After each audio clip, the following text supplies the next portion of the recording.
Welcome to the Coda podcast. Today's guest is someone who is operating on a level most of us can barely comprehend. Sean from Sean Elliot Photography books and shoots 100 weddings a year solo. And on top of that, his small team handles a further 30 plus weddings a year too. In this conversation, we break down how that's even possible. We talk about the systems and strategies that allow him to consistently book at a strong price point, the power of building genuine relationships with venues, and why he insists on an in-person consultation with every single couple before they book, and how mastering delegation has allowed his company to scale without sacrificing quality. Let's dive in. Sean, good evening, mate. Welcome to the Coda podcast. Evening, buddy. It's been a long time coming, it feels, but it's a pleasure to be here, so thank you. We've been trying to make this work for a while, haven't we? But because there's a couple of reasons. The reason I wanted to get you on is because I worked with you last year, potentially. Was it last year, the year before? And just knowing the kind of numbers that you do, that the sheer amount of weddings that you get through each year, I just needed to get you on. I wanted to talk about your process for all that. But also because you do so many weddings, it's been hard to nail you down, hasn't it? I think you and my wife have the same dilemma. I think at the moment, to identify where we are. I'm fully geotagged, I think. I know you're good friends with John. John's from Top Table Films, who we had on the podcast, who also does similar numbers to you. Yeah, John and I worked a lot together. With us both being in the Northeast. I think all photographers tend to find that they will inevitably find a connection with someone that resonates with their own work, and couples sometimes want that. They want people to feel that they're going to get a team, even though you're not effectively a team. I was just saying this to my work colleagues here in the studio.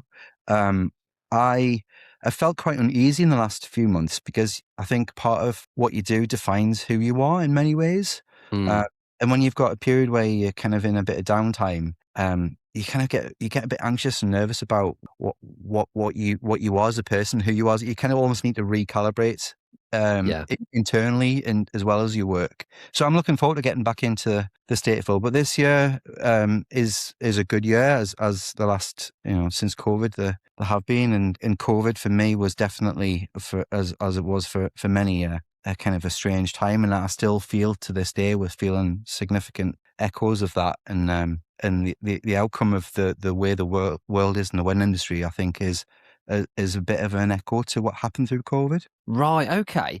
So let me go into these. I want to dive back into that a little bit, but let me get these questions out of the way because it's going to feed into it. So first of all, like the big one here, how many weddings on average do you shoot each year? So personally, it's around the 90 to 100 mark. But within the company, we're around about 150 weddings a year, and that's divvied up between myself and two of my work colleagues here, Elaine and Claire, who kind of do the weddings that I'm already booked up for. I'll offer them as options, and people can choose to go down that route if they wish. Wow. So are they working under your brand, or do they have their own businesses?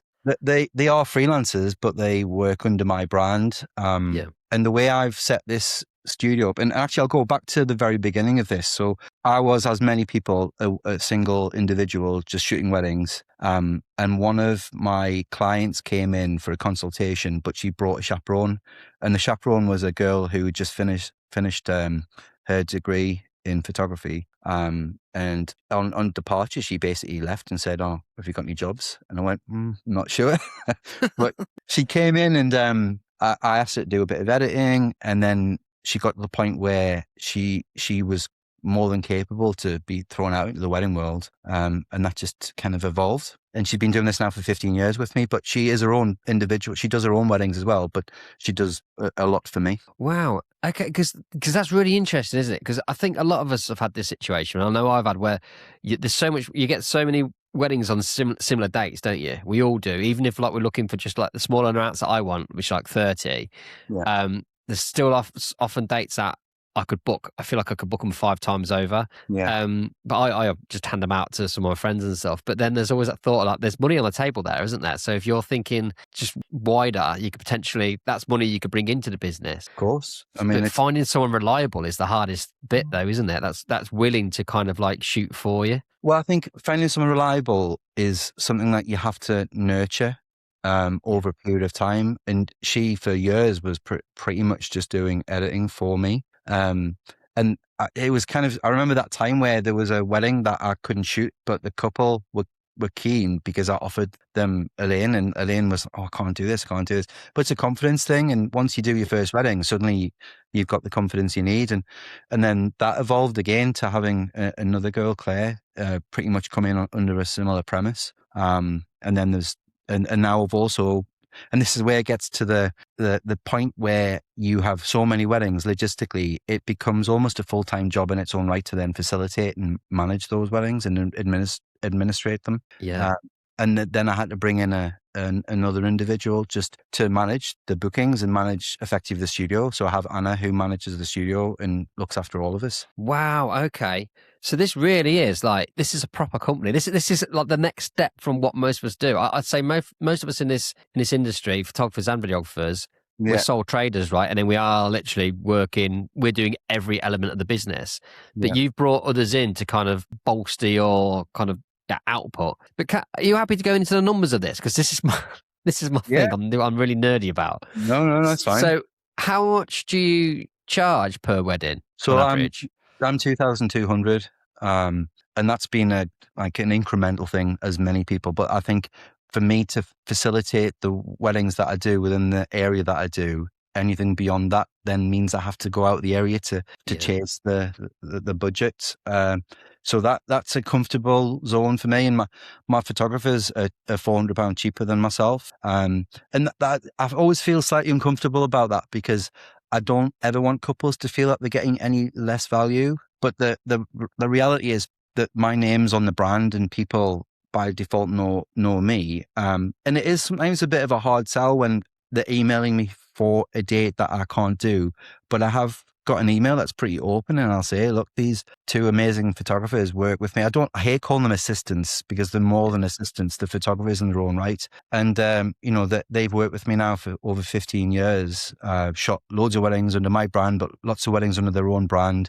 They shot my own wedding, which is, as big an accolade as you could want to give. And people respond well to that. And I always encourage them to come in and speak to us face to face here in the studio. Right. Okay. So they charge £400 less. How does it work finance wise? Do you then split the remaining with them, or is there like a kind of system? It's pretty much a split. Yeah, we split we split what is there to make it worth their while. I mean, the reality is, by the time I paid I pay the VAT on that. I pay the administrative elements for my manager they're getting significantly more than I am when it comes to the final bottom line, but they're also doing the work. So and they have access to my studio, and there are desks for them to sit down at and work as and when. So they're effectively also getting a free space to come and work. So there are pros and cons to what I have, but I always have a bit of a problem when I hear people ring fence and their territory and not permit people that they work with them to work within that territory. I've been very open to allowing them to do that without it being a problem. It's under their own brand kind of thing in the same area. I mean, it wins all round, because what I don't want to do is I don't want to be in a position where I'm paying for multiple full-time staff, because then the business is just about facilitating the business. I think I've got the balance right, which is probably why they've been here for 15 years. Yeah, clearly it works, doesn't it? So how many weddings are each of your colleagues shooting? So, I mean, give you an example. The biggest one we did was in the year of 2022, which was a big year for all of us. There was a total of 163 weddings. I shot 104 of those weddings, and then the team split the rest up between them. Wow. So that was a big year. That was a crazy year for everyone. I mean, I've just skimmed through the records just for my own sanity, just so I can kind of give you the right figures. So 2020, I did 2020 I did 22 weddings, which I think in itself was pretty good going considering the circumstances. Yeah, that's not bad at all. What a time. That was insane. And then 2021, it was 8. I did 134. And then 2022 is 164. And actually now it started to tail off. It's starting to normalize. And I think this is what a lot of photographers are freaking out by. It's, the weddings are down. But what are you comparing it against? Yeah. You know, there's no, the norm 2019 was like actually less than what I'm shooting now. But now I'm doing 78 and everyone's saying, oh, we haven't got enough work. It's just the landscape's changed for lots of Yeah. reasons, as we all know. Yeah. It's kind of, we had an absolute boom, didn't we, post COVID, where there literally wasn't enough photographers or videographers. Yeah. There wasn't enough to keep up with the demand because everyone had held off and they're all getting married in the same couple of years. Yeah. So then I think a lot of people then came into the industry or went part-time people went full-time with it because the work was there. And now suddenly the weddings went back to normal, but then there's a load more people in the market kind of thing. Yeah. I think having a year off for a lot of people was a opportunity for people to recalibrate what they were doing in their lives. And I think some people like myself actually kind of got a bit of a raw deal because I, like John, company director, you know, I got very little to no support through COVID. And then in the years after COVID, I was absolutely slammed with like almost an unmanageable workload. But we got through it. But what happened, my theory is what happened, a lot of people who were emailing me, asking me if they could second shoot for me, if they could come and do stuff. They basically spent a year doing style shoots and creating websites. Yeah. And making them look like they've been very proactive for a long time, when actually they just used the time to their advantage. And fair too, you know, that I would have done the same. But I spent a year trying to get through a lot of weddings to edit, so I had no time to work on the business at all. Yeah. And also couples were meeting in 2020, 2021 on social media, online. There were, you know, people were interacting differently. And these are the couples that are now getting engaged. And I think the way that those couples are engaging with the wedding world has changed significantly because of the rise of TikTok and YouTube and the fact that they haven't been out in the world. And, you know, when I was going out dating, we went out to bars and restaurants and clubs, and that's how you did it. And a lot of people they went out for walks. It's just such a different landscape. So everyone seems to be healthy and drinking matches and going to the gyms, whilst we weren't. But don't you also think as well, like I think now going back, like when I know we have a good insight into how much a wedding costs, right? Yeah. And I think, especially with how hard it is to get on the property ladder and things like that these days, I feel like a wedding would be so far down on the list of priorities. I'd be looking, there'd be so many things I'd be wanting to spend that kind of money on before I even get to a wedding, you know? Because a wedding, they cost around about 50 grand or so, don't they? It seems. It's, I mean, I've had some interesting conversations recently where, and this is the first time this has happened, I've had consultations with couples, and then I've had weeks later phone calls from parents trying to basically trying to drill me down my price point. And that's never happened. And I think it's because, you know, a lot of couples do get financial support from parents when they're getting married. But I think because, you know, there are lots of other things in these people's lives that they need to sort out, like a house. The value of value is greater than it has been for a long time. In a way, I think it's just a natural rhythm. It's like the economy goes up and down, and a lot of industries follow that because of, you know, the nature of whenever there's a significant amount of money to be spent, there's always going to be concern around how much you've got back in the bank for your own like sanity. And I think, you know, we're on a little bit of a change, and the mindsets are changing. And I think as a business, we all just have to learn to adapt. And I've adapted and adjusted. And so, yeah, it's going to be an interesting few years. But I feel for couples. I do, because it is so expensive. But also, I think we, as suppliers, have to be very careful not to set a new precedent of coming in to the point where you're undervaluing your skill set. And that is starting to happen, and I think people need to be careful because I've seen photography. I mean, I did it. You know, we all start off offering our services for, you know, next to nothing when we first start out. Yeah, of course. But I'm seeing photographers who have been doing it a little while now coming in and undercutting people just to get the bookings. And it's like venues. I've noticed a lot of venues are offering deals this year, and in the last 3 weeks I've had 5 or 6 bookings for weddings this year, which is like typically unheard of. Yeah. But you know, and you know, it's just the market, so you have to adapt to the market as it is. I mean, you're still getting big numbers in, aren't you, Sean? So it can't be.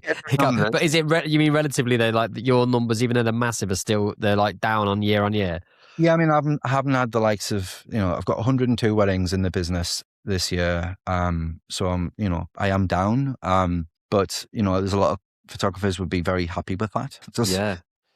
But I've built up the business, so I do need to maintain the volume to keep the wheel turning. Yeah. And you know, I really value him. And Anna, my studio manager, she came in actually she was a wedding manager at a venue that I worked at a lot. And I caught her one day really upset because she just had enough. And I said, kind of almost in jest, "Oh, come and work for me." And then 2 weeks later, she was working for me. No way. Yeah. So should she like to ring you up next day? So about that job offer. Kind of like that. I mean, it was maybe a little bit more protracted over a period of time, but it was definitely a shift, and it kind of came at the right point for me because I was at that stage where I had inquiries coming left, middle, and centre, and I was trying to also shoot weddings, and we've all been there. You're at a wedding and you're getting 4 emails, and you've got 4 threads of conversation through different platforms, and it's like where do you? And you make mistakes. I mean, I probably lost out on an awful lot of bookings because I just didn't have enough like eyes on the ball. And she's on it. And also we've really streamlined a good mechanism. And I think this is a bit of advice that I would always give to every photographer, because most photographers come in through the path of being a creative, which is where my background is. But they often don't think about the model, the business model. They're just throwing it out in the world and getting bookings. And before you know it, you've got no infrastructure to facilitate the delivery, and that's a big part of a business. And I know I can call myself an artist, but I want to also be someone who can go home and not get stressed about all the stuff I haven't done. So streamlining for me is a really significant part of the business, and I think a lot of people get that wrong. So what's Anna's day to day? Is she working like Monday to Friday, or does she do weekends as well? Because I know a lot of inquiries come in at weekends, don't they? Well, she pretty much does the Monday to Friday stuff. I mean, I'll still respond to emails, but we've got a good CRM, the Studio Ninja, which is what most people use. But I think we use it well. But more importantly, we've fused the CRM into Monday.com, which is for us an absolute critical part of the business. Right. Because at a glance you can sense an overview of where you are with every booking at any point. And we also have a stage workflow system for all of our workflow for the actual booking. So when someone backs something up, they place it backed up onto the server. If they've got sneaks to do, there's a little tick box ready for that, and you can see at a glance where we are with every stage. And that works fantastically well. So you can see across the team of the 3 of you where everybody's at. Yeah. But so can you just update that yourselves, or does Anna have to do that for you? We all just do it via the app. Yeah. And it's really cool because a lot of photographers are visual people, and the likes of Studio Ninja is fantastic. But what it doesn't give you is like a at a glance view where you are with everything at the same time. You've got to kind of drill in and out of days to work out where you are. So like a client portal per client, whilst I can see where we are with all the album design, with all the production, and all the time frames for the wedding editing, and that's fab, really good. Yeah. And it's took a lot of time to get to that point. So when it comes to editing, how's that handled? Are you all editing your own weddings basically, or is it like a central source that someone edits all of them? We all edit individually. So if you shoot the wedding, the rule is you edit the wedding, and then when Anna's sitting for the inquiries coming in our emails, she's now picked up the skill of editing, and she's actually really good. Oh wow, okay. So she's also takes up the slack, and that's a godsend. Yeah. I think that's the thing about a business. When you get to that point, you need to have someone on the business. I mean, I do the creative side of the business, but also I do the infrastructural elements and the marketing, while she just make sure that the wheel's turning, and she's really good at it. So once a booking's taken, is that when she steps in, Anna steps in, and she's the client, she handles the client journey from there?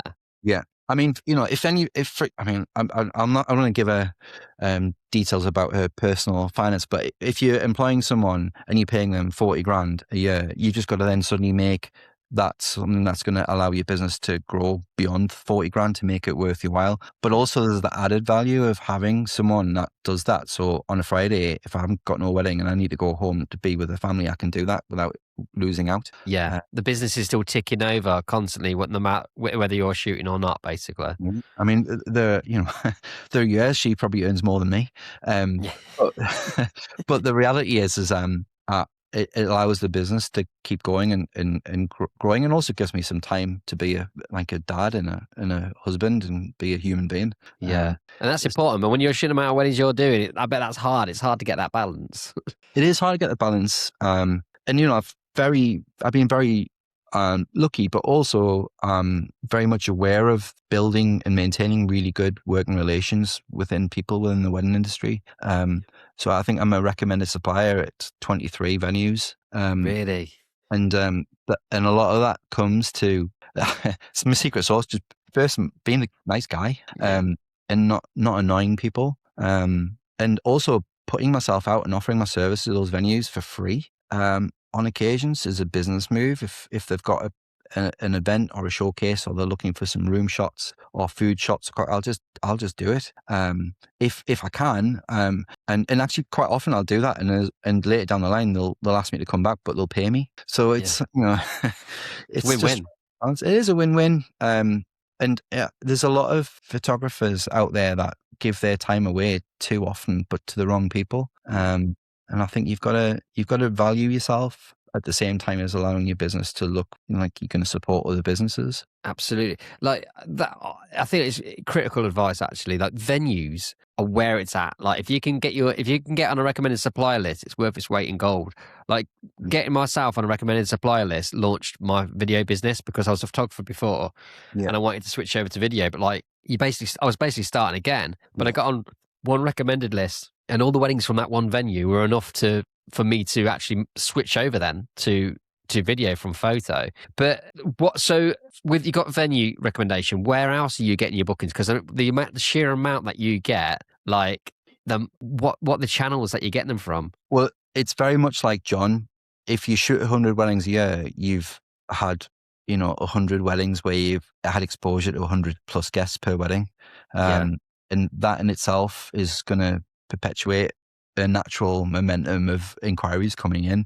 And I've been fortunate enough to I've shot 1,600 weddings over the period of my career. So there's not, it does get weird because you sometimes go to weddings, and John mentioned this, when you look and you feel like you're part of the family because you've shot like 9 people there. Yeah. But that's a great thing. That's a fantastic thing. So it is word of mouth. I do think it's changing a little bit because a lot more people now put less value, I would say, in a personal recommendation over and above something that looks cool and of the moment. And this is where the trend thing sometimes is a bit of a kind of a new variable to consider. Right. I've always said historically up until the last 3 years that I would never want to be a person that is just there to follow the trend for trend's sake. I would rather be the person trying to create something that people would want to follow. But that landscape has changed definitely because of the rise of social media, especially with the likes of TikTok. So people are seeing more things, a variety of things or wedding specific things and kind of stuff that they want to follow. So you found that you've had to adapt your style as a photographer to kind of fit in with that kind of modern style, basically. 100%. So I've definitely moved into a more editorial. It was like the typical thing, documentary. And then suddenly everyone's using flash, direct flash. I'm like, what's going on?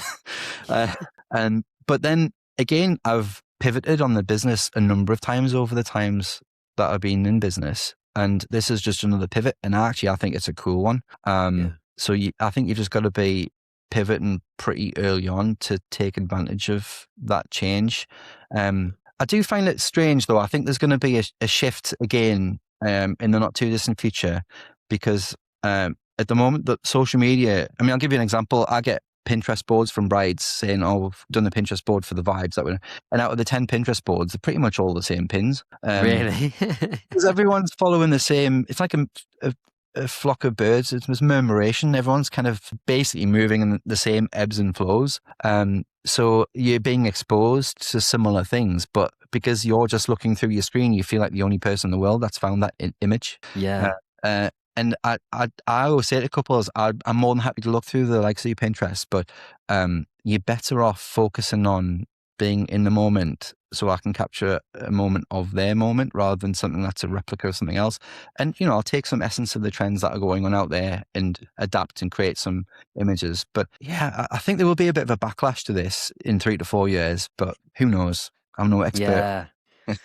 I think the thing is, though, I think we as creatives, we always fundamentally, we want something a bit different, and we always want to feel that we've got ownership of whatever we're putting out there, or what, if we're choosing something, we want it to be kind of almost unique. I think the vast majority of people don't feel like that at all. They'd rather have something that somebody else has got, which is why trends and things are a thing, because it's just people following what they've seen other people do. Yeah. But I think we as creators are like, we're the opposite to that. So we probably assume that, people aren't going to want to have the same as what their mates have had. But it's case in point with like how you get a lot of work from other weddings is because people are going, "Oh, my mate had him. He was decent. He was a nice guy.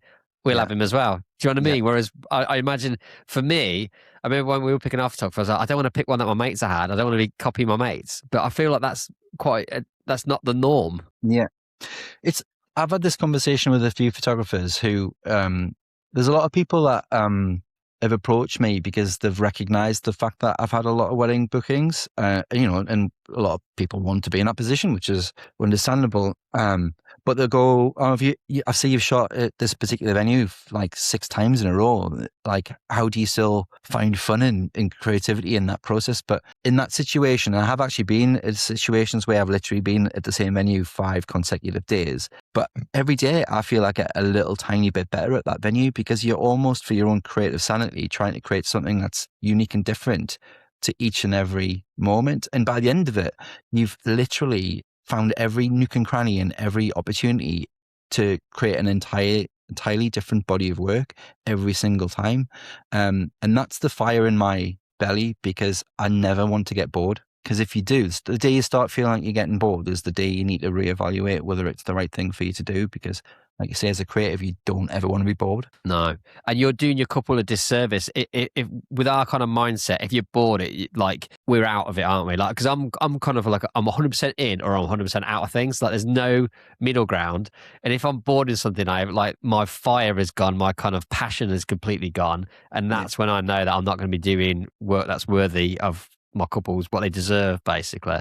It's a double-edged sword, because you do go to a point of cruising at times because you have to, but even when you're cruising, you're waiting for something to give you an uptick. And you need to reserve your energy. John mentioned this with couples, and we always have this. It's sometimes good to leave couples alone as much as it is to like tap in. Just to give them some space to breathe and actually to observe, which is a big part of what we do. So yeah, it's there's a lot of psychology we could all talk about the process of. Right, in my next life. It's interesting though, isn't it? Like, but so kind of like your delivery that you're delivering to couples. So is it for that 2,000? So it's 2,200 your packages, isn't it? Yeah. So is that literally you on a day for a set amount of hours, and you give them a gallery, like an online gallery? Is that kind of how that works? Yeah, I mean, I don't ever work hourly. I feel I'm doing a couple of disservice if I talk to them and try and put a parameter on their story. So I always say I'm there to capture your story in whatever time parameter that happens to fall within. And that works. It averages out. Sometimes you're there longer, sometimes you're there shorter. But on the whole, it just means that you kind of being true to what's going on under your nose. And I always provide couples with 1,000 images, whether I'm there for 8 hours or 12 hours. And that's, if there are more images that are worthy, I'll give them more. But 1,000 is like the sweet spot. Also, just for the practicality of going through them and not overwhelming people with too many images. And then thousands a lot for I think a lot of photographers give a lot less, but thousands loads. Yeah, I think I like when I say 500 when I'm shooting, but I'm pretty brutal when it comes to culling. I'm like I'm there's no multiples or anything. It's like really, really, really brutal. Yeah, I mean, you do have to be brutal, but I think one bit of advice that I like to give myself actually is to be careful when I cull, I do that first pass and then you'll do a second pass and then you'll kind of refine it again. But I always make a point of trying to cull on the day of the wedding. Right. Ideally at the wedding in any downtime periods that I get, because you're not only culling but you're evaluating. So if you're culling after the wedding, then you've got no opportunity to fix any problems. Whilst if you're doing it throughout the day, you can see if there's in a group shot someone with the eyes closed, or if people are sometimes talking too much. Sometimes fine with the bride and groom, the pictures they're great, but they're just chatting, and the mouths are doing weird things. So I'll just ask them to go and having a little walk, but just to say nothing for 30 seconds. But culling and making it speedy and efficient is a big part of the workflow, just to keep things streamlined as much as I can. How long would each wedding edit take you?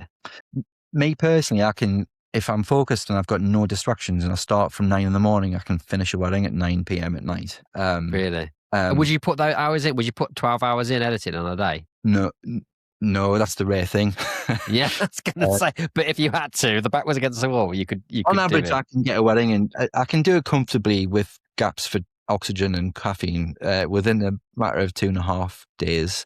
And I use, AI to give me the baseline on that, and then just go through and apply my own style. So it gives you like kind of the AI. Does it kind of do a lot of the color correcting for you, a lot of the exposure, a lot of the white balance, and it's a case you going in doing cropping and kind of tweaks here and there? My theory with AI as it stands at the moment is I don't feel it's at the point where it's giving you a true creative outcome. It's just giving you like a base wash for you to then kind of build on. And I think it'll change. Inevitably, it'll change. I mean, there's a lot of stuff around AI that we could all create a new podcast on in its own right, but it's still got a long way to go. I mean, the AI culling isn't there yet. No, it's terrible, isn't it? Absolutely awful. It's not there yet. But there are a lot of AI things that I don't feel that the developers understand photographers need yet, and it's starting to change. Like I know.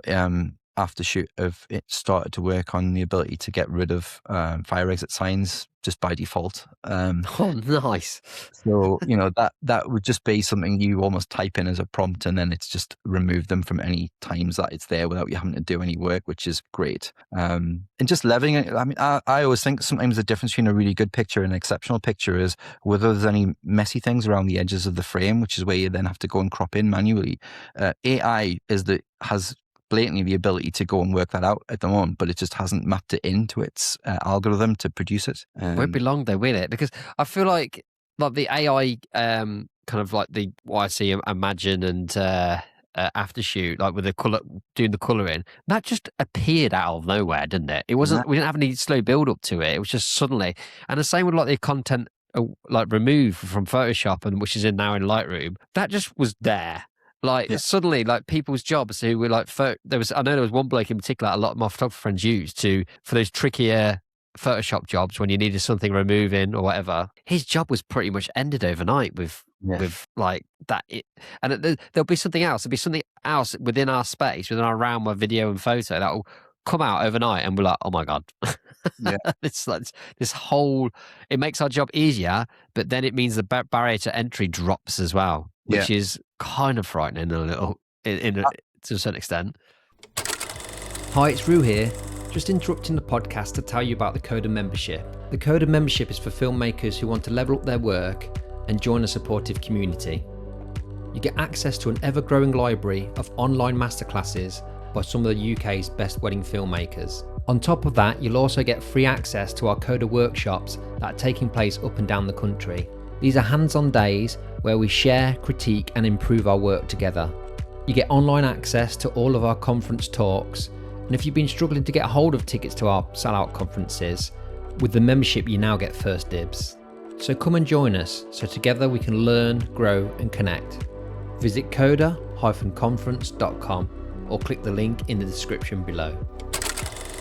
Going back onto your packages a little bit. So what do you deliver like sneak peeks? Because I know a lot of photographers do that, where they're sending like a selection of photos before the full gallery within a real short period of time. So I don't offer sneak peeks to couples because this is where I think a business head sometimes needs to be applied, because doing sneaks for me is an additional service. I come home from a wedding at 10 o'clock and then I've got, 8,000 photos I need to then find 40 images within.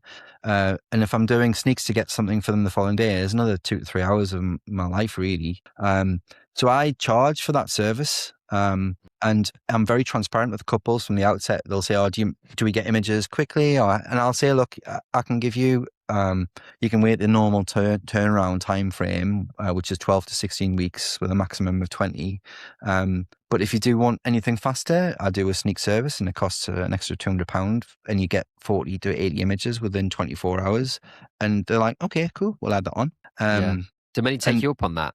I would say, interestingly, at first, no. I would say maybe 30% of my couples will sign up to that. And then after the wedding, I'll get an email from another 30% wanting to see the images. Yeah. So it's probably about 60% of couples would pay that in addition. That's on 150 weddings, 60% paying an extra £200 is a reasonable email to value to send out to couple. So do you do that? After the wedding, do you go, if you would like some your photos are due on this day, if you want them faster, then it's part of the workflow. It's part of the automation that we send out to couples. And it's I don't ever want to feel that I'm hoodwinking couples in any way, because we're not. I'm spending an extra 3 hours when I really should be in bed, doing that work for them. And don't get me wrong, if someone wants a picture for their Instagram post the following day, no problem. I'll ping something over to them. But if I'm going to curate a body of images that represents an essence of their narrative, then there's a bit of curation involved and time that needs to be allocated, and that time is money for us. So yeah.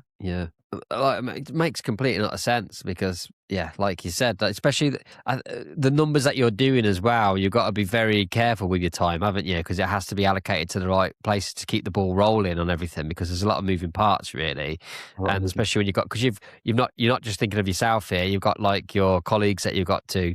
There's 3 colleagues, right? In total, you've got your 2 photographers and your studio manager. Yeah. You need to keep everything running for them as well, don't you? Like, to keep them in work as well. So because you've got the studio, so what's the benefit of having the studio rather than all of you working remote? It gives, on a logistical level, I've got a really good RAID system here with a server and a safe, which we can all come in and just put all of our images into. And then I'm in my meeting space here, so when I have consultations, and also I'm based in a really cool space. I'm in an art gallery called the Biscuit Factory in Newcastle, which right up above me there is a wedding venue as part of this space. No way. Do you shoot there much? I shoot there loads, and I had a wedding showcase this weekend, and I was invited to attend, and I got 2 bookings. So yeah, and there's loads of really cool things going on in this. The area that I'm in is a good creative community in Newcastle, so you get your ear to the ground on things that are of interest to me creatively. So it keeps you inspired and keeps you kind of like, you feel, because I feel there's a real possibility in our job to get a little bit isolated and a little bit creatively run down, because like, especially if you're doing the numbers you're doing, kind of like weddings, I feel they do follow a template, so you can feel like you a bit Groundhog Day, can't it? Like occasionally. So does it help being in that kind of epicenter of the city where there's a lot going on to kind of keep you inspired? Yeah, I mean, there's always something happening here in the gallery, and I quite often get asked to come and photograph like cool people, like celebrities or artists, and that in itself's cool. So it is good to. I mean, I do a lot of weddings, but I do an awful lot of food and drink photography around Newcastle. Right. So how did that come about? Is that just from being a photographer, like a job pops up and it leads to more work? Well, I mean, a wedding is the best networking opportunity you're ever going to get in your career. So I've came across really interesting people who have got really interesting things going on. And the next thing I'm at their venue photographing, the new menu cook-off for a chef. And also every single wedding I shoot has got food and drink around all day. So I've got loads of opportunities to capture really interesting things that are just not people. Yeah. So I've got another brand called Gulp Photography, which is purely for food and beverage based photography. And this week I've done 2 shoots in Newcastle for some new hotels that have opened up. So, and surprise, surprise, one of those are now going to have a really cool wedding event space. So I've got another indoor.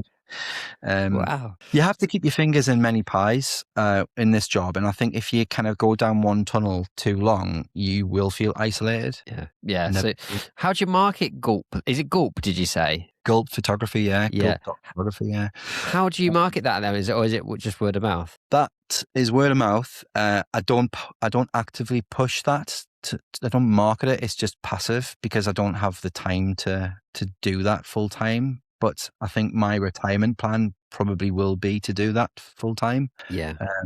So I think another big mistake a lot of photographers make is that they don't plan anything past 40. Yeah. And I think there's a point in your career. I mean, I'm 48 now. I don't want to be the 68-year-old photographer. And when I first started shooting weddings, you were at a wedding fair, and there were a lot of old people who were really retired doing it for fun. And I don't know. I just thought, I don't want to be that person. I feel I should have an exit strategy. But I'm not there yet. I'm still loving what I'm doing. So I feel that we're a different generation though. Like those people before, they weren't necessarily creative people. I don't think they had like a bit of a hobby that they moved into. I feel as we're creative people, we're almost kind of a bit young at heart as well. So I feel like we've got a bit of a longer shelf life because we'd only do it if we're interested in it, right? Whereas if people were doing it just for a certain salary, and back in the day, especially in the film photography days, wedding photography wasn't creative at all, was it? It was just kind of like lining people up for group shots. You're doing your roll of film for the day, and that's it. Whereas now it really is a creative endeavor, I feel. So it's a much different landscape. No, that's a really good point. I think there was a point in photography where the photography was driven by the technicality of photography, and that was very like male oriented. It was almost like the scientist kind of thing, and it's been a massive change, as we all know now. There's a huge wave of girls coming in into photography and just absolutely owning it.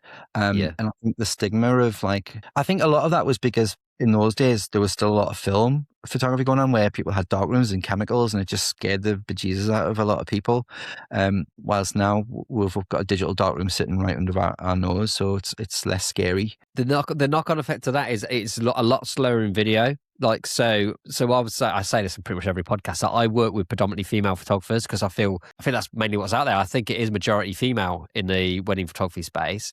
Yeah. But video is the opposite. Yeah. Because I think with video, there's that whole feeling and it's like just all very techy and very gadgety, and it's not as much of a creative endeavor. But those barriers now are falling because with the way the equipment is. So I think it's going to become more balanced, I think, over time. But it's definitely interesting because I mean, both of your colleagues are female photographers, right? So it's all changing. But I think it makes sense because it is a market. The wedding market is directed predominantly at women, so it makes sense that that women would have a better insight in how to capture a wedding day, really. Hi guys, it's Roo here, and just a quick break to tell you about Bride&Groom.video. Bride&Groom.video are a team of incredible wedding editors who are here to help support you and get your editing queue under control. I recently received my first edit back from them, and I've been blown away by the results. I could have delivered that film straight away with no alterations whatsoever. I was really amazed with how they created the story by matching the B-roll to the narrative audio and keeping that flow throughout the whole film. That is a key feature of my own films, so it was great to have a film done by somebody else that still feels like a Roo Films film. So if you are struggling to get wedding films out the door and you're drowning under a pile of editing, I highly recommend Bride&Groom.video to help you get back on track. They will help you make films that still feel like you've made them yourself. And if you use the code CODA75, you get £75 off your first order. Now let's get back to the episode. Do you do much film photography at all? Well, if people ask, I mean, I used to teach photography, so I was at university and I had a part-time job teaching photography at the college here in Newcastle. That's kind of how I got into photography, really. So I'm comfortable with the notion of the dark room, but I just think that's an art form for me that I leave from my retirement days. I mean, I do find it interesting how people are harking back to like a more analog world, like vinyl is suddenly making this huge comeback, which is fantastic. Mate, I'm part of that. I love that. Like, yeah. And I think for me, I guess I feel like this is relevant. Like, this is why I'm going to talk. I'm starting to talk about vinyl because the way I love it. My favorite thing when I was younger, I was so into my music, and my favorite thing was to saving up my money and then going to buy a CD. Yeah. And then that CD was so special, and you'd listen to that album front to back, like getting the inlay out to look at all the lyrics and stuff, and like you're really invested in that one album, and you'd listen to it, and obviously in an album order.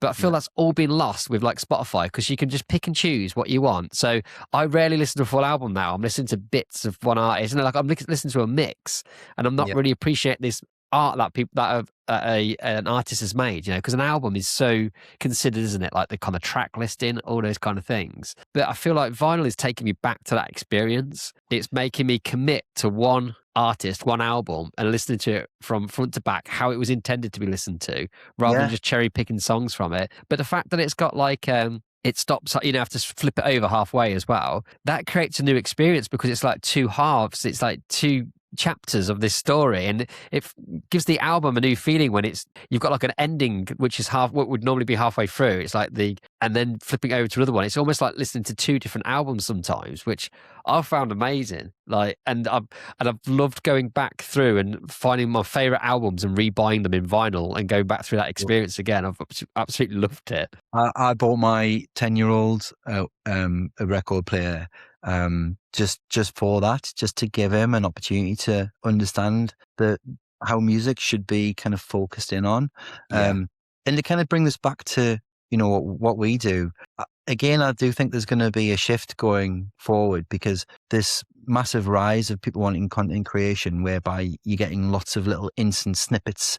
It's like we're feeding into that kind of notion of living in the now all the time and wanting more. And that it would be nice to slow things down. And that's why I am really good at selling albums, because I draw photo albums. Yeah. I mean, actually our albums aren't cheap either. But because I'm very open to telling couples that it's not just a product, it's a process. And we're curating this beautiful body of images with your assistance in creating not just a product, but an heirloom for your families to come. I love it when couples come in and all go, "Oh, well, we've heard that an album's just there sitting to collect dust." And I'm like, "You're totally right. That's exactly what an album's designed to do. After you've had it for a few years, it's there as an archival piece. At the point in which your kids are getting married, they're going to be asking for your mum and dad's album. And if you don't have anything to show them other than a web URL, it's not going to have the same effect." Yeah. And actually, bloody hell, mate, that's a good sell. It's a good sell, but it's a one that's overlooked. It's a generational obligation to give people something going for. You've got a record collection you're going to pass down to your kids. You can't really, a Spotify playlist doesn't have the same feeling. And actually, when I'm upfront with people about that, they get it. And there is an obligation for a generation going forward. I think there's going to be a blip in going forward of people who just didn't get anything, and it was all in a cloud or something. I mean, I've got images that I've lost on iPads that have the images on the iPad pre-cloud, where the battery's now flat. There's no reconditioned batteries to purchase, but all my university pictures are on this thing, and I just can't get access to them. So yeah, I mean, and albums are they're a big part of my business model. And they're also thereafter a fantastic marketing piece for you to then have your couples do their marketing on your behalf when they're sharing that around and showing the picture. So where does that come into the workflow then? At what point are you kind of trying to sell the album? Is it pre-wedding or post-wedding? Pre-wedding, ideally. I sit down, I show them albums, I have 4 options on albums: small, medium, large, extra large. I could So give wait a them minute. So are you doing face to face with most of your couples then? 100% face to face. Yeah. 100 every single one of your weddings? If I can, unless they're geographically too far to do that with. Yeah. But if they're in the region, I'll encourage them to come in after work and give me an hour of the time, so I can. So you tell them to come to your studio? Studio, yeah. Yeah. And they sit down and make them coffee, talk through what I do, how I do it, listen to how what they've got planned, show them albums, and it kind of just makes the whole process feel real. Yeah. And also, I mean, with an album, I'll be straight with them. If they book an album at the point in which they're booking, I give them a sweetener, and I'll give them parent albums half price. Because parent albums for me actually do more marketing than anything, because a parent's probably going to show their child's wedding photos to more people than anybody. So I've made a point of trying to get couples to buy parent albums, which is why I give them pretty much at cost, so they can go out and be my marketeers. Yeah. And that works, word of mouth once again. So yeah, it's all, it's all these little elements actually make a lot of common sense when you break it down. It's just trying to look at it as a business and not get caught up in the fact that you just want to get a booking. You want to sustain your business going forward, which is why I've been lucky to still be pretty much at the front of my game for the last 18 years. I can't get my head around it, like getting the in-person thing. I mean, so do you, when they inquire with you, is you at that point then, so before before they've booked you? Is this when they're just still considering you? Do you go, do you send them some information and go, come on in if you want to? Yeah. I'd love to meet you in person. Come to the studio, have a chat after work one day. If you can't, fine, we'll do a Zoom, but I'd love to be able to show you albums, and I can't really do that very clearly over in a Zoom call. I mean, I've certainly had more Zoom calls going forward, just because people generally have got more comfortable with a Zoom thing. Yeah. I haven't. I still hate them. It's weird. I mean, the mission we had to get this podcast set up, well, I mean, it was 50-50, let's be honest. Maybe 70% my fault. But yeah, I've loved being in my business and seeing it kind of grow to the point, and I'm now at a point where, granted, people aren't booking the way they were, but I'm going to pivot and make it work because I've got no choice. And I still love doing it. Having 1,600 weddings under your belt, you think, bored? I'm like, absolutely not. It's just, I will be at a point, and then I'll stop, and I'll move into something else. But at the moment, I still love it. How do you allot the time to these meetings? Because that's a big commitment with the amount of weddings that you're shooting. So are you running the meetings for your colleagues, or are they doing their own? No, Anna books all the meetings in, and then just tells people that you've got a meeting. I mean, I've got on Wednesday 3 meetings back to back. I'll try my best to consolidate them into back to backs, like 5 to 6, 6 to 7, 7 to 8. So are these always kind of evening jobbies, like after 5 kind of thing? Normally, if it's a face to face, 9 times out of 10 is people are at work, so they'll come after work. And yeah, it's quite hard on my wife. I mean, I've got 2 beautiful kids and an amazing wife who just does amazing things. But the downside is I don't always see them the way I would like. But on the positive is, if I've got a Monday or a Friday or a Thursday where I've got no weddings, I'll choose to be at home if I can.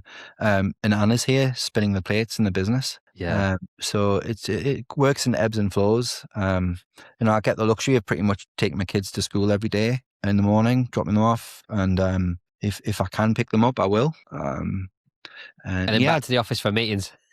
back to the office meetings. I mean, we're pretty good now. Anna knows now, like, if I get one meeting in a given week, like on a Tuesday, she'll then try her best to engineer all the other meetings on the same evening. Right. So they're not like sporadic. And if someone says, "Oh, I can only do X," well, I'll take that, because I don't want to miss out on that opportunity. And I know from experience, if you do leave it longer than a week, they're going to go somewhere else. So really, is that the kind of like time frame on it, or is it? I think so now. I think people are just, once they've made a commitment, they might have made that commitment 3 times, and if you're not first dibs, then you could potentially be at a loss. So if you leave it till a Friday, they might have had 3 meetings with all 3 of the photographers, Monday, Tuesday, Wednesday, and by the time they come to you, like, we've done now. So do you get them to make a commitment there and then? Are you doing any kind of tactics to lock them in? Yeah, I mean, I say to the couples, if you if once I've had a consultation, I'll leave the room and leave them to have a chat so they can have a private conversation, and then I can come back in. Because quite often, if I just do my conversation and consultation, then just leave them to go in the car, they'll have a chat in the car, and then there's not an opportunity for me to like hear what they've got to say. So I'll leave them and then come back in and ask them if there's any questions. And if there's any questions, I'll do my best to answer them. And normally at that point, I've got a good sense of where they are with whether they're ready to commit or whether they're maybe a bit too expensive. And I'll adjust what I can offer them accordingly based on what I feel is happening under my nose. And I'm pretty good at reading the room, as you have to be as a photographer. Half of our job is like assessing what's going on under your nose and working it out. In fact, I would say that's probably as important as the photography, if not even more so. I mean, I hate the sales thing because I don't ever want to come across as a salesman, but I am. But underpinning that at the core, what's more important is I genuinely want to shoot the most amazing body of images for that couple that are there. And that's no lie. That's just the truth. And I'm confident in my ability to do so.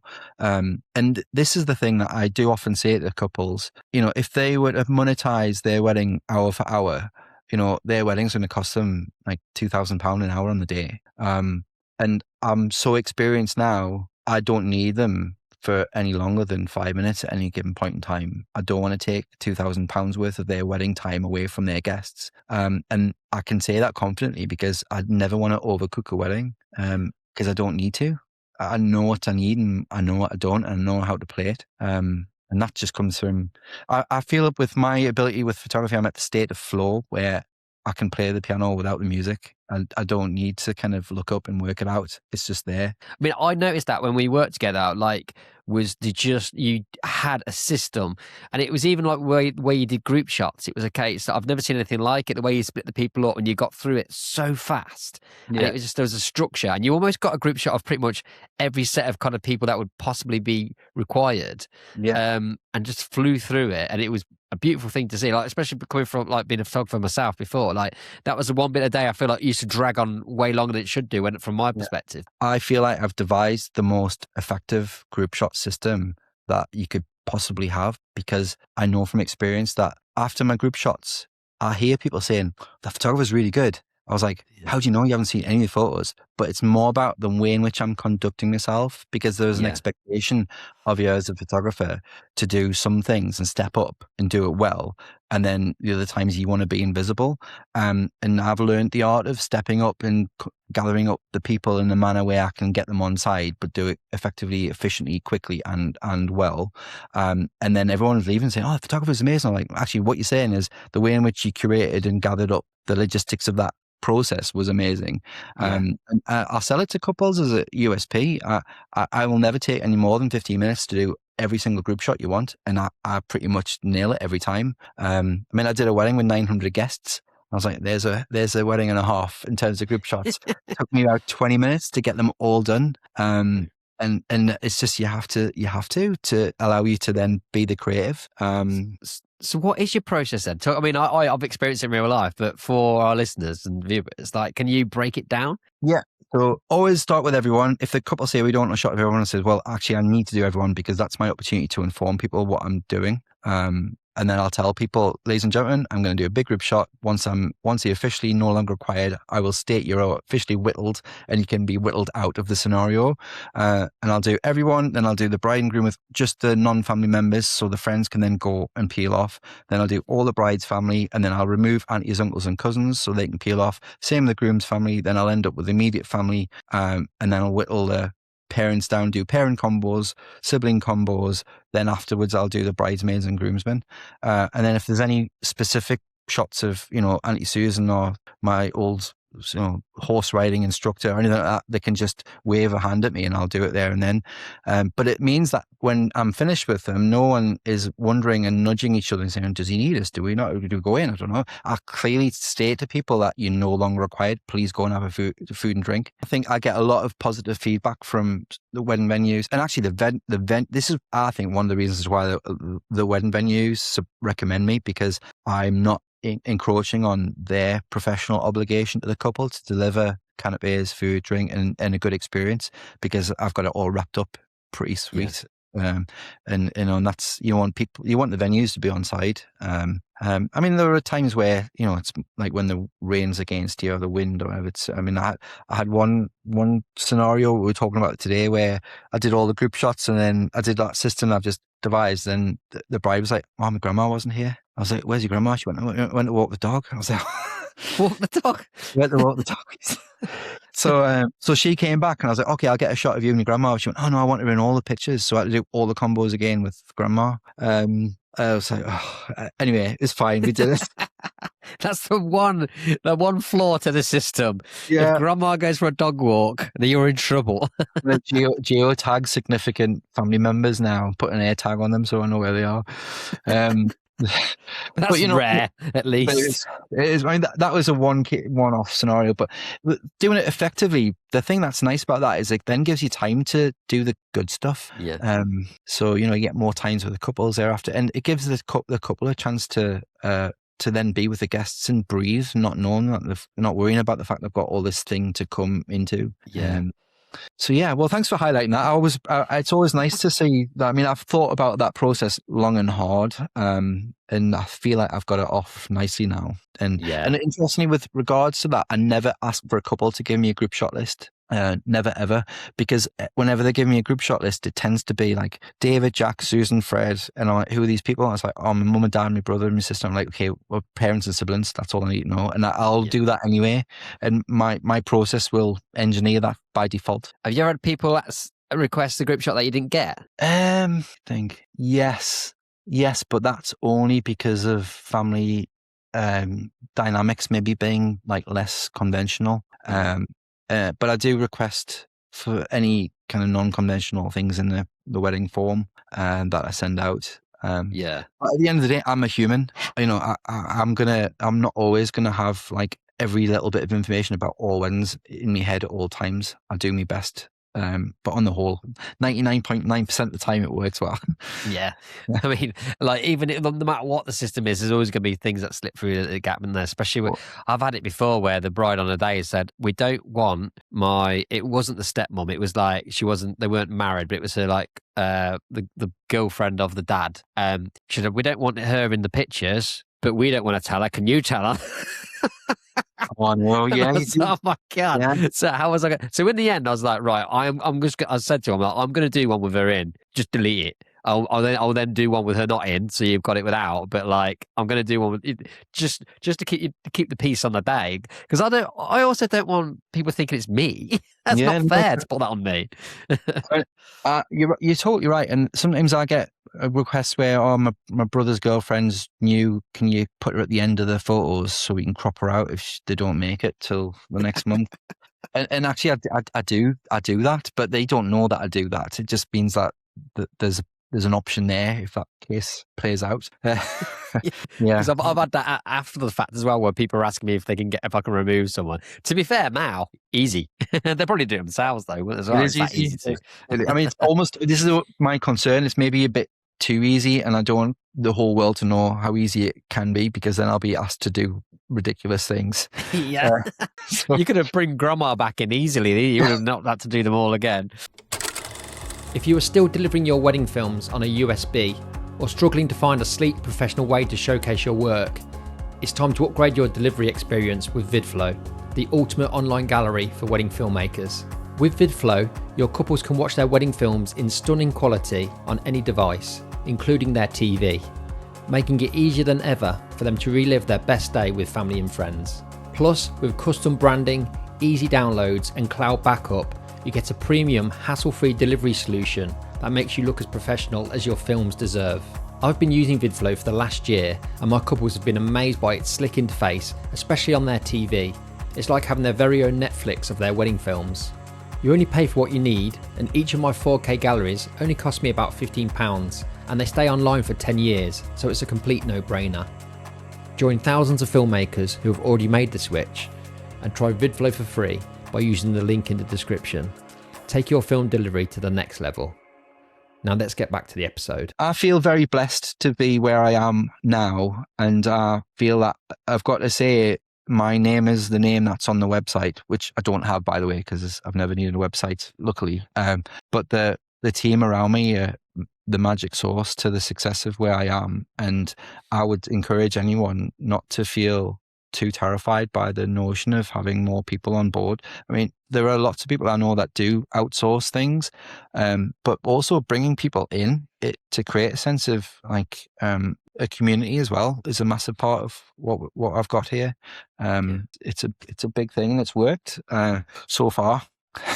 Especially like when, like saying, you're doing the amount you're doing, so you have like a kind of like sense of camaraderie with your colleagues and stuff like that. It just kind of, I guess you bounce off that. That's why I've always been so keen on getting people around me and building a little small community, because I thrive in that environment when I can bounce ideas off people. And I guess that's what you built for yourself, but you get to be with those people daily, like throughout the week. Yeah, and beyond, there's some times where there are wedding open days at venues, and there might be 3 venues open on one given Sunday where they've got, 100 potential couples coming in. So if I'm just at one of them, I'm losing out on another 200 interactions. So there'll be days where we're all out at different venues selling our wares, and they get a little bit of a commission on that. So there's an incentive for them to then want to get them to come in for a consultation. So again, it's kind of a standard business model, but I think sometimes wedding photographers don't think about it as a business model. They just want to get a booking and a contract signed. Yeah. But I think we're just creatives at heart, when the business side kind of eludes us or we're scared of it. But it was an interesting thing you said earlier, that you said you've never needed a website. Yeah. Talk to me about that. Well, I've never. I mean, it's weird because when I started out, going back to when I first started the business, I remember getting a Yellow Pages advert. This is how old I am. Paying like £900 for like a 1-inch square in that, and you could pay an extra £600 to make it a white background. It was crazy. But I did get like phone calls then, and then it moved over to being online, like Facebook, and I made a success of being on Facebook and present there. And then there was a point in the like late 90s when I had early noughties, when I had a website that I built up myself, and I got the SEO perfect. And if you typed anything to do with photography in the north of England, I was there. So my website served an important part, but then it got dated over the years, and I just never updated it because I put all my energy into social media and Facebook, then Instagram. And it used to be that you would spend a lot of time trying to get people from your social media to your website. And then it changed where you wanted to get people from your website to your social media. And I've got a holding page with 5 images on a carousel and a contact me form straight in my Studio Ninja. And I think the irony is people go on hearing about me and then they don't see enough. And they'll go, well, we've only got like 5 pictures. Then they'll by default go to my Instagram, which is where I want them to be anyway. Right. So, okay. So Instagram is the main source then in terms of portfolio and where people are seeing you. That is effectively that is my website. Yeah, it's. I am working on a website, but I've been saying that every year for the last 10 years. But yeah, I've noticed that because I always check your website. It says coming soon. It's been saying that for a long time. But what is your social media strategy then? So how much are you posting? What are you posting? And how do you fit that into your workflow? I post weddings whenever people pay for sneaks. So this is interesting because I think that people, when they pay for sneaks, by default, think that actually what they're paying for is an Instagram post. So people love to see like their 10 images on my Instagram. I send them the link to the online gallery as well, but there's a bit of kudos about like being on a photographer's feed. People are like wanting to be there. It's like, oh, I'm good enough for the gram. There's a little bit of that. So whenever I do a wedding, I'll put it on there. And if they pay for the sneak service, it'll definitely be on there. Or if I get a wedding that's on brand or I resonate with, I'll put it on my feed.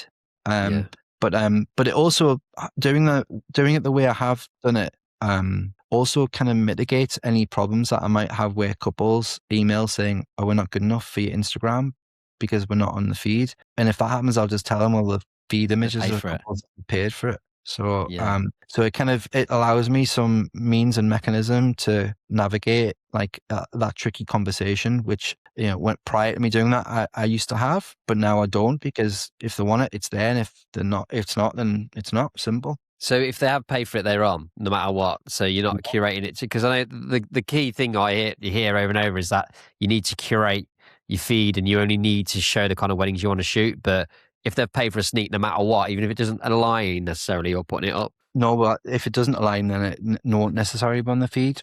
But they'll, as far as they're concerned, they're paying for sneaks, and they'll just get the link to the online gallery. Right, but you can always mention it if people do ask, why aren't we on the?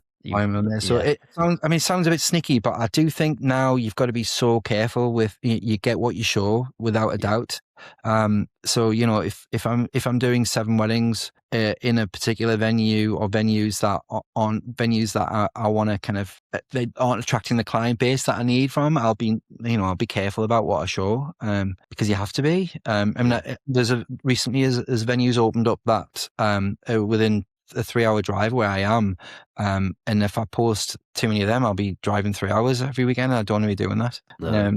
So it's just getting that balance right. Yeah, I wanted to go into kind of like location as well, because you say you're shooting all your weddings quite close by, right? So what's the kind of radius that you're shooting in, and is it all by design? By design and continuity of consecutively shooting at those venues to then feed into more opportunities at those venues. So I live in the middle of Northumberland, so I'm within half an hour to 45 minutes of like 30 really good popular venues.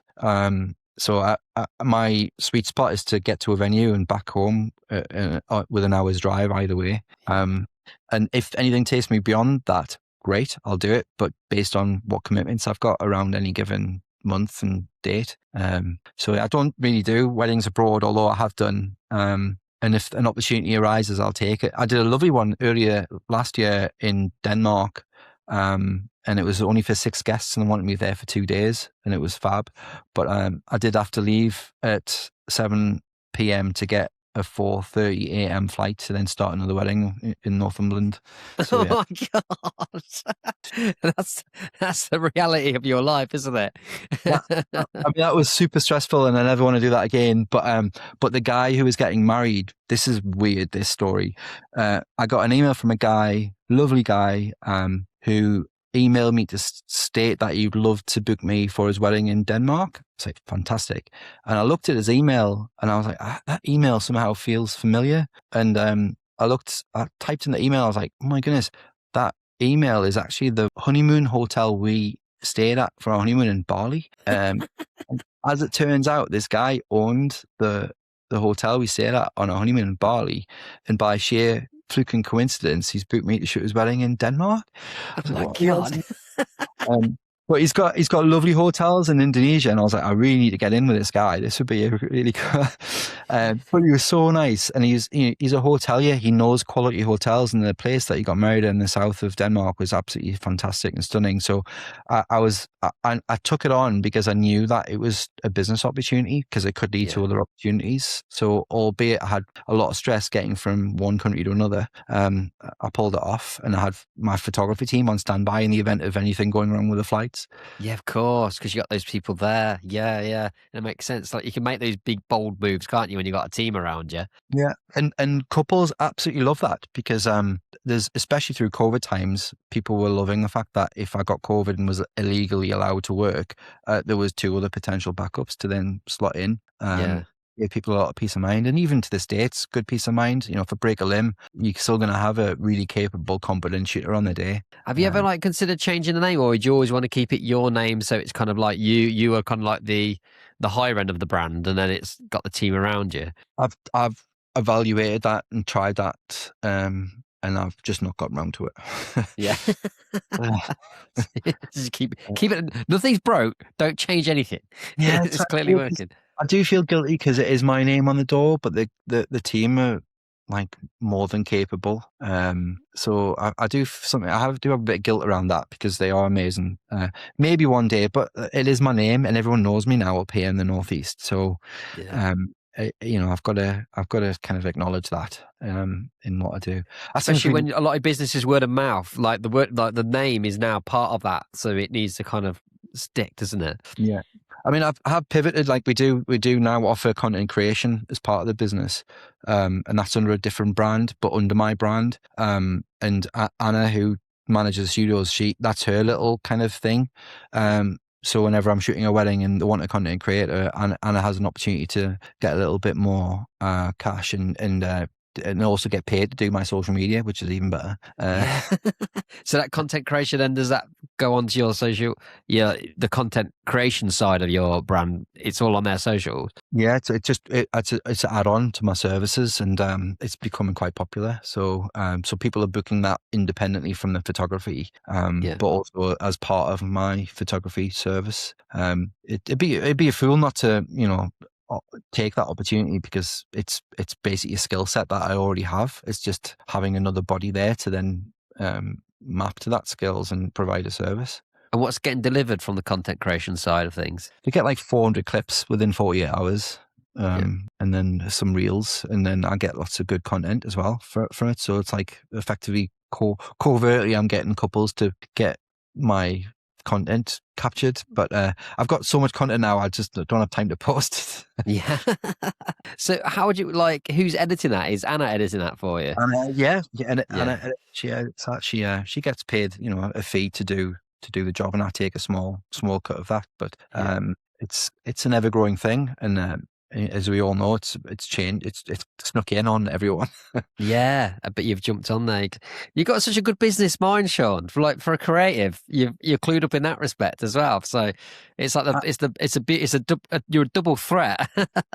I think because I've always been a creative, and I've used the left hemisphere, but I've also liked geeky technical things. So when I was a kid, I wanted to be a computer games designer, and then I ended up being a computer games designer. So I was very capable of 3D modeling, animation, After Effects, Maya, all the kind of geeky technical stuff. But you have to do that creatively. So you have to be able to be a technical person and a creative in that area. But I stopped doing the computer game stuff because I didn't want to spend my life in front of a computer screen. Then, yeah, there is that. But at least I get to escape and be at these lovely venues and be surrounded by people, and some of these guys that were working in the games industry, like literally work 9 to 5, working on a game, went home and then gamed till midnight. And I was like, I don't think I'm that person. But it set me up with a fantastic set of tools and skills, as did teaching photography at the college, because there's nothing worse than standing in front of a group of 30 adults and not knowing what to deliver. So I kind of learned my skill set technically and in terms of being able to deliver by throwing yourself into that environment. Yeah, fair play, man. When you get them, the question I missed off earlier, like when you get the couple to come in for a meeting, have you sent them prices before they've come in? Do they know what your prices are, or do they not know until they come in? No, they know. Yeah, I'm pretty transparent about pricing. And and a lot of people ghost. I think I get 1 in 4 conversions. That's really good though. Still, that's really good. I think it's pretty good. So yeah. So 400 inquiries last year, I got 100 wins, so it's not bad. Yeah, I think it's just a case of being transparent is now more important than ever before, because people want to know where they are with things. But also, this is why I have little add-ons. They can come in and then they can build the package over a period of time. So if they want an album, they can book it in at the point of booking, get a little bit of a sweetener, or they can do it later. It's fine. Yeah. How much is an album? Do you have like standard sizes and stuff? Like, is there like a system for it? Yeah, it's 800, 1,000. It basically goes up in increments of 200 for every increase in form factor of scale. So it starts from, I do have a smaller one at 600, but 600, 800, 1,000, 1,200, right up to like crazy $3,500 one if you want your face blown up to being 40 inches wide. But yeah, and the parent albums, like I say, are almost a lost leader, really, because I want the parents to have them to show everyone on the street and all the work colleagues. So albums are just a big part of it. I do have a Claire who does the weddings. She does manage all my album design. So when she's not editing or shooting, she'll pick that up as well. So I don't do any of the actual album design bit. She manages it all. So again, it frees up a bit of time to make that a viable thing, because I think if you're doing the albums and editing and everything else, you're putting too much onus on yourself to pull it off well. Yeah. Are the couples picking the pictures they want in there as well? Are they making that decision? Yeah, they take from 1,000 to about 150, and then we'll use that as a pot to draw from to then create a design using Smart Album Designer, and then they can comment on the pages, and all the emails come from to design that Sean Elliot Photography for all the design bits. So that's kind of filtered out into a different system. So it's not all in one pot. But are the margins decent enough on albums to cover all the kind of time and effort and stuff on it? I mean, it's about 50%. It's getting tighter as well because the prices keep going up, and I've got to say, I mean, we're changing our albums. We're doing these more magazine style options now, where you get a slightly lesser quality product, but you get more images in it. But the sense of value seems to be there because people seem to be valuing more on quantity rather than quality. But that'll change again. I've got to say, my albums are down massively this year, though. People are definitely cutting back on albums. I think the more inclined to spend money on a content creator than an album now. Yeah, but you've pivoted with that a little bit to kind of like make up for that shortfall, really. Exactly. Yeah. No, thanks for acknowledging that, because I think that's me. I forget myself. I'm like, oh yeah, we've lost on albums, but we've got like 20 content creation jobs. Yeah, which was something that didn't exist a couple of years ago as well. That kind of whole thing, right? I mean, I've done it all. When everyone had photo booths, I was like doing my own photo booth, and then I was like, I don't really want to be hanging around till 11 o'clock with lots of drunken people. I'm going to stop doing that. I think you have to analyze what's important here, and time definitely is a commodity that I want more of. So for the £600 that you could charge for a photo booth, which is kind of dying off now anyway, I would rather have 2 hours at home doing sneaks. Absolutely. But who knows where it's going to go? I think it's going to evolve again. I think there's going to be a bigger fusion on all of the above services, where people will expect photography, videography, and content just to kind of come under one thing. Yeah. But I think that's technological, and the technology is changing to facilitate that very quickly. So we shall see. All Apple need to do is produce Apple or DJI produce like a camera, like a mirrorless SLR based camera, and then I think it's going to be a game changer, and that's not far off. Yeah, definitely. Like I always think with like phones now, I don't know, so often like I'm looking at what people can achieve with a phone. I'm like, oh my God, it's and there's so much less faff taking a shot with a phone. Like I need to record bits when I'm doing kind of like promotional reels that I do, and like for advertising for Coda. And so often now I'm thinking, oh, I can't be asked to get my camera out. I'll just use my phone. It's so much easier. I can do the selfie mode so I can see what I'm actually filming. If I'm doing that as a video professional, then what's the bigger impact on the rest of the world? Everyone's just going to be using their phone for everything. Yeah, I mean, I do think I've always been an early adopter of any technology. As soon as any bit of kit out, I'll buy it straight away and just work it out. I've just bought the new Fuji Instax little kind of cine camera thing that allows you to create an effect based on the decade, but it also prints out the picture, so you can create a video footage, then print the picture off the QR code for people to, and it's just mind blowing. It's like stuff of dreams as a kid to have all this stuff, but as an adult, you get a chance to go out and just buy it and play, and then somehow monetize it. And business expense.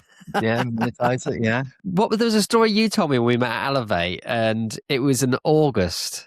Where did you shoot? Did you shoot something like 28 weddings in that month or something like that? What was it? I think I'm clutching at me brain here, but I think it was 24 weddings in August, and there was 2 gaps. So I did like 11 days, then a gap, then 9 days, then a gap, and then the rest. Wow. And it was insane. Actually, that was that example, going back to the venue where I shot consecutive at the venue every single day.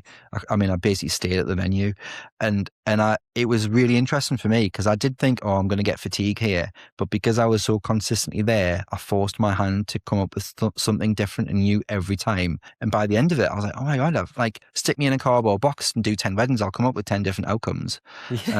And that was it was a good exercise for me. It kind of made me realize that actually the reason as to why I've had my success is because I'm not prepared to go in a state of automation. I am in the business, but on the creative front, that's like almost the yin to the yang. I can go out and just play. And like a lot of photographers, I'm probably undiagnosed everything. I've got the attention span of a gnat. I'm dyslexic, but I'm not officially because I can't say I am. But I've developed skill sets to allow me to navigate all of the above. And that's the fun bit of what we do, to kind of find your kryptonite and make it work to your advantage. How did you go about just what with the backing up process from shooting that many weddings? What was your strategy to make sure nothing gets slipped out? Slipped through the net, because there's no time. Like you're shooting a wedding, you're coming back, you've got all these photos that you've got to like offload, and then just having enough memory card. Like surely you're gonna have to be wiping memory cards at a certain point as well. Like, how did you get through that? It was laptop in the corner of your wedding venue, and use data wrangling on the fly. So it was as and when you get those little like moments where you can just take a breath at a wedding, I was just popping them into the computer. So by the end of the wedding, they were all on the computer as well as on my SD cards. And then I invested in some NVMe SSDs with the little enclosures where you just stick the NVMe SSD in the enclosure, 8 terabytes, and I had 4 of those. And then as soon as I get a chance to, while I'm at home, I'll then back them up onto my array at home. And then when I get the studio, we just put it onto the server. And yeah, it was hard, definitely. And you had and just lots of SD cards. Yeah. But nothing got missed, nothing got lost. Nothing got missed or lost. I mean, actually, in a weird way, sometimes I feel I'm better when I'm worked under pressure, because you're in the zone. That's what I'm like. Like I did my second wedding the day before yesterday, and I'm not match ready yet. I don't feel my body's ready for it. I've got another one on Thursday, so I'll creak my way into that wedding environment. Actually, I'm at Lartington, the last wedding venue we worked at. I'm there again on Thursday, so we shall see. Yeah. How did you handle? Yeah, how did you handle it from a physical point of view? Is it okay? Because a wedding is a big old toll on the body. Carrying all the cameras around like you do, attached to your body and stuff as well. I think it's like anything. You only feel it when you stop, so just don't stop. So yeah, I mean, I had a bath when I came in, when I could, just like decompressed. And yeah, I mean, I don't know, I'm pretty robust now. I think when I was younger, I was like into throwing weights around. When I was in my early teens, I think it gave me a bit of a foundation to work on. I've neglected that subsequently since those years, but maybe I got lucky and just built enough of a core structure to keep going. And I never have any complaints about, touch wood, like my back or my legs or my arms or anything. It's just I shoot through the pain. Yeah. I'm surprised you didn't get gout with having that many roast dinners like in a row. Well, yeah, there is. I mean, I did have a year where I cut out all my carbs and I lost like 4 stone, which was good. But I'm back on carbs and I've put 3 of those back on. So you need them. You need them carbs, man, with this job. You definitely do.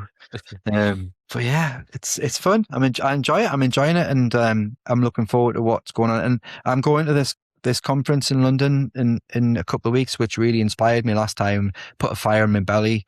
I'd never been to a conference before, but I left feeling like uplifted, motivated. I had loads of grand plans on doing loads of things, and I've managed to implement like a 10th of the plans I had, but I'm a 10th further forward than I was before. So I think that in itself has got to be looked upon as a success. Absolutely. I've always been a bit anti like conference or anti like gatherings of any of that. I like to kind of feel a bit like a lone ranger and getting on, but since going to that last one, I was like, this is actually really cool.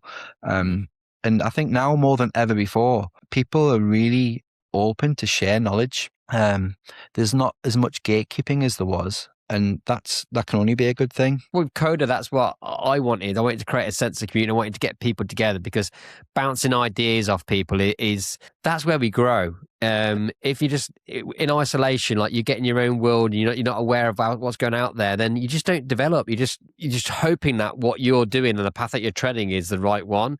And eventually, with how life and this kind of like creative world twists and turns, you're going to go off path. But if you're with people and you get into a community, then they're all going to help you keep on track. But mate, it's been amazing having you on. But I've got one more last question that I want to ask you, and it's quite a deep one. So we'll see how we go with this. What were the biggest light bulb moments in your career so far, when something suddenly made sense or helped you progress and find the path that you wanted to take? That is a good one. Wow. It's almost like, it's a cliche to say that you're only as good as the people around you, but that is 100% true. But I think you also need to recognize sometimes you need people around you that are better at things than you are, and having that acknowledgement is it's a hard thing to swallow sometimes, because you come into this game thinking you want to be great at everything and you can't be. And I'm not great at admin. I'm not great at going through the motions of, like, I mean, I do feel like I am probably misdiagnosed or undiagnosed dyslexic, and I struggle with like reading and writing things, but I'm good at coming up with systems. So I implement systems, and I have people around me that are really good at like adhering to those and then refining those. So it's kind of almost like acknowledging the fact you're not great at everything, and what you're not great at, just find someone that's better at it than you. And having like Anna come on board and having Claire and Elaine come on board, they have been like integral to allowing my business to grow the way it has, and have a family and like as nice a life as I can. I want to shoot less. I want to have more time with the people that are really important to me. But at the same time, I need to look after the people around me, and they've helped me massively. So it's kind of a growth kind of mindset. It's over a period of time that's allowing me to see that actually, you know, I can't be good at everything, and I'm certainly not. But I take an half decent picture, and I like to make sure that things are as efficient as they can be where they can be. And it's great advice, because I feel a lot of us, we try and take everything on, but in the end, like sometimes delegating is the best thing to do. You move further together, don't you? Even though taking the time to train somebody up is worthwhile, because in the end, they're going to help you focus on the parts of your business that you're really into. And if you're focusing solely on those things that drive your passion, then you're gonna go further, because like you're more invested, you're more excited. You're like the amount of weddings that you've shot, but to still be excited about it and still be passionate about it. I think you wouldn't have been able to sustain that if you weren't having people handling the things that you don't find as exciting. Yeah, I would have imploded, and there were probably points in my career where I was like, I can't do this, or I'm failing at this, and I have failed on many. I mean, I've made mistakes. I've missed out on opportunities, loads of things like that. But also, I guess I've done a few things right, and a lot of that's down to acknowledging when I have made mistakes that I need help. And I think that's the best way you can help yourself in that situation. So yeah, I've got to give full credit to the people around me here. They've been amazing, and I probably don't tell them enough because we're like whinging about stuff. But I'm in a dark room and there's no one around, so I can say it, and I'm hoping that they won't ever hear this. Well, mate, Sean, thank you ever so much for our chat tonight. It's been amazingly insightful, and I hope that we get to work together again soon. Yeah, I'm going to recommend you now going forward everyone. That's why I got him on the podcast. This is my business move. Thank you for listening to this episode of the Coda podcast. To find out more about the other educational resources we have on offer, including our annual conference and yearly membership, please visit coda-conference.com.